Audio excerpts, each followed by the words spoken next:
perfectly. No, it just was fucking mush and stuck in there. It's fucking bolt snapped. Fucking beauty. Fixed. That'll work fine. Let's bodge it up properly. That's not gonna fix today. Alright, we'll fix that. We'll just fix it. We'll try to do that now.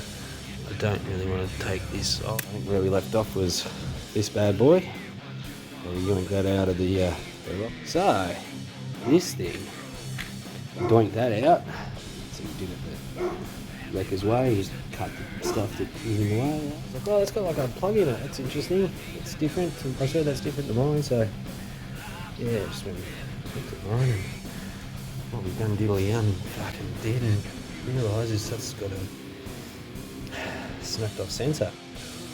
You know, someone deleted on that, or just I don't know if they wanted it or they probably tried to take it out and snapped it, like I'm probably going to do with this one.